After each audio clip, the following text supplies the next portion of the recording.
It's my pleasure to participate in the 4th edition of COLDA with this presentation on elimination of hepatitis C in children. This is my disclosure. And the key points from my presentation will be the global burden of hepatitis C in children, countries with current policies to test and or treat children, macro versus micro elimination of hepatitis C in children, the models of care in low and low middle income country, and challenges and gaps. There are an estimated 3.3 million children viremic for hepatitis C living globally with a prevalence of 0.13%. And the majority of those are living within the low and low middle income countries. And we should remember that there are some 2.3 billion children below the age of 18 years today, making up around a quarter of the world's population, and that was in 2019. The prevalence is directly associated with perinatal transmission in those aged below the 5 years, and to iatrogenic infections in those 5 to 14 years, and in addition to iatrogenic infections, also injection drug use in adolescents 15 to 19. And as we can see that the countries accounting for 80% of the global pediatric infections has some countries from the African continent, and the burden is mostly in Nigeria, and then Egypt, and then some other countries like DRC and Ethiopia. If we look at the Afro region, according to the WHO classification, there are almost 750,000 children who are viremic. And if we add the other countries from the IMRO region that are either in North Africa or in Mid-Africa, like Egypt, Libya, Algeria, Tunisia, Morocco, Sudan, Somalia, and Djibouti, we'll find that there is 250,000 more, so mounting up to almost 1 million viremic children in the African continent. So those are the countries that have strategies and treatment and testing plans for children. Most of the national policies, they lack specific recommendations for HCV testing and treatment.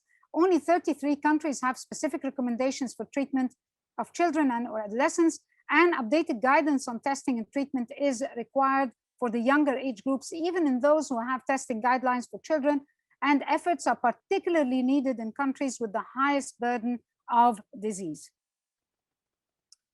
So how to approach elimination of hepatitis C in children? We have two approaches, either micro elimination, looking at the high-risk population groups, like those born to HCV-infected mothers, injecting drug users, particularly adolescents, those with blood diseases and or cancer, migrants or refugees, or if the burden of disease is very high in the adult population as well, we can consider macro elimination of general population of children and adolescents, screening school children or college students, as well as those going to hospitals or in outpatient clinics.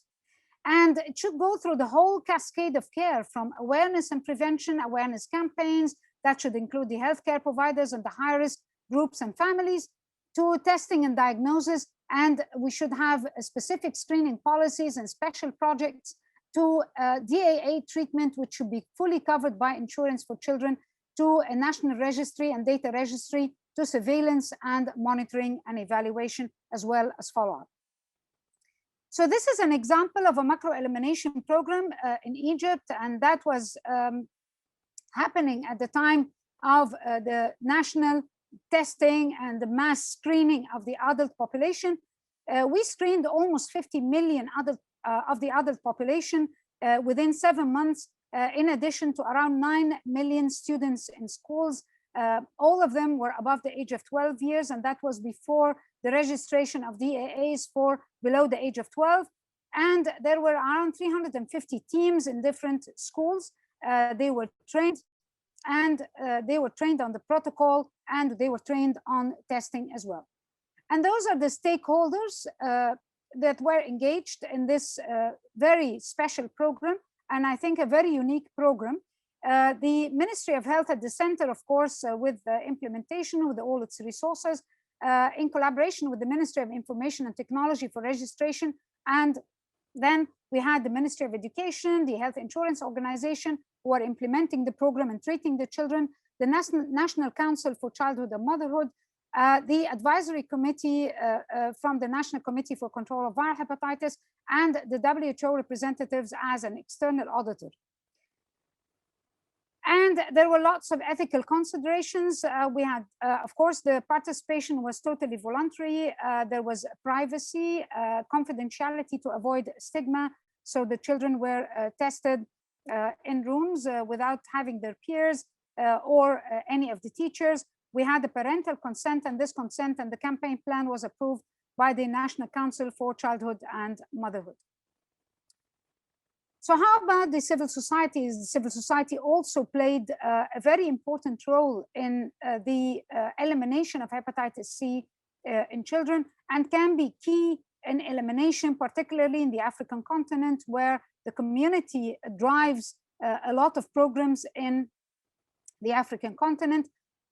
This program was sponsored by the Egyptian Liver Care Society, and it was called the C-Free Child Project. The Egyptian Liver Care Society cared for children and treated children since 2008, first with pegylated interferon ribavirin, but in this phase 4 project, it was with the direct acting antivirals. And the project included the baseline and follow-up lab tests, fiber scans, dispensing medication, distribution of prevention and personal care items, training physicians, nurses, and IT personnel, awareness for healthcare providers as well as children and their families, and regular auditing visits. And those are the specialized liver centers that were furnished by and equipped by the Egyptian Liver Care Society, 2 in Cairo, 1 in Delta where there's a high prevalence, 1 in Alexandria, and 3 in Upper Egypt, Minya with the highest prevalence, Asyut and Sohag. And all the assets of the program, whether medical or non-medical tools, were donated to the treatment centers to sustain treatment of children with liver disease and hepatitis. And those are the stakeholders who were engaged within the program, the CIB Bank, those are the donor organizations, as well as the Egyptian Liver Care Society and Sawiris Foundation. And the scientific supervision was from the National Committee for Control of Viral Hepatitis. And of course, we had all the collaboration from university hospitals where the program was implemented. And those are some highlights of the program. Those are some of the awareness activities with the children and their families and the healthcare providers. And those are some of the activities that we've done during the COVID. It did not completely disrupt the program, but we took a complete care to distribute sanitizers and PPEs, and to explain the access to the training website. Everything was done through tele-education and telecommunication during the COVID time. And children, when they came for assessment, of course, they had the temperature check, and the blood draws were done strictly under infection control. Those are some of the highlights where we distributed the personal prevention and personal care items, including toothbrushes, razors, hijab pins, among other things. In addition, during COVID, we added also the sanitizers and masks. 535 pediatric patients were treated with generic DAAs with a median age of 16 years. On the per protocol basis, we had 100% who achieved sustained virological response. 2 patients discontinued treatment and 13 were lost to follow-up. And those are the risk factors. As we can see, in addition to mother-to-child transmission, we had all other risk factors, including dental procedures, informal healthcare, surgeries, hospital admissions, and even circumcisions. And those are some of the comorbidities we encountered in this program. How about the impact of COVID-19? We had a slower recruitment and limited number of visits and appointments, strict infection control and surveillance, training of the healthcare providers on diagnosis and prevention of the COVID-19. The Egyptian Liver Care Society provided also PPEs to specialized centers.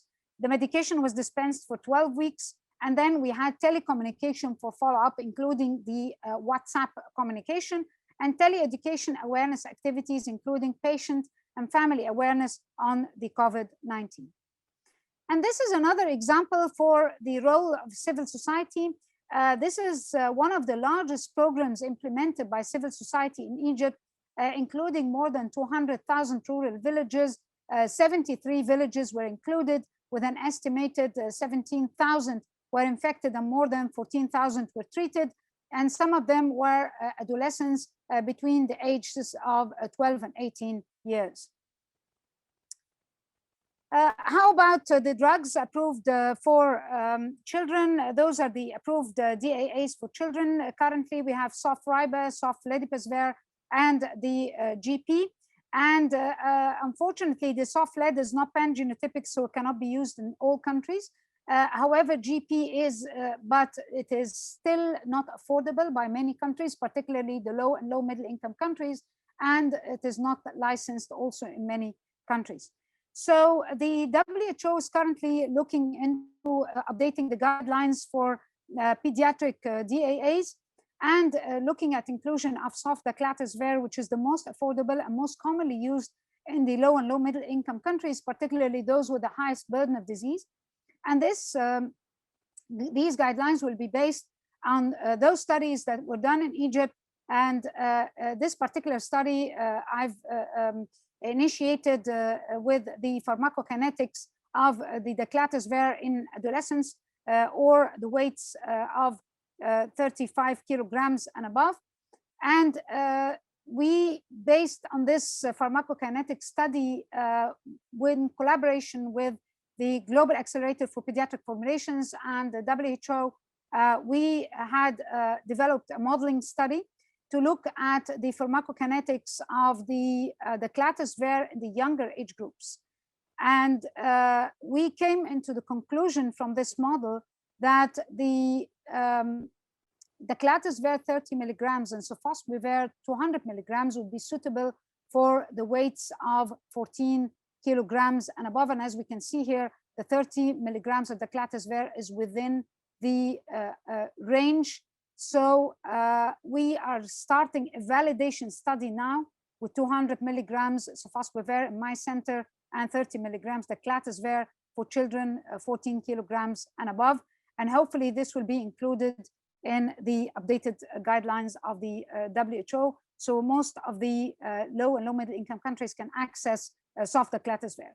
So what are the challenges and gaps? We have many research gaps. Of course, prevention of mother-to-child transmission. We still don't have DAAs that are approved for use during pregnancy. However, we just finished an acceptability study for use of DAAs in pregnant women in Egypt, Pakistan, and Ukraine in collaboration with the University College in London, and the acceptability was above 90%. So probably we're going to start a clinical trial soon.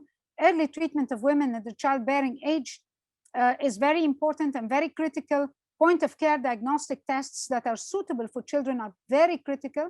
And we need to treat children as early as possible, not only considering the extrahepatic manifestations and the psychiatric disorders, but also the neurocognitive dysfunction that affects their school performance. We need to have more pediatric clinical trials because registration is sometimes delayed because of the inavailability or unavailability of pediatric clinical trials.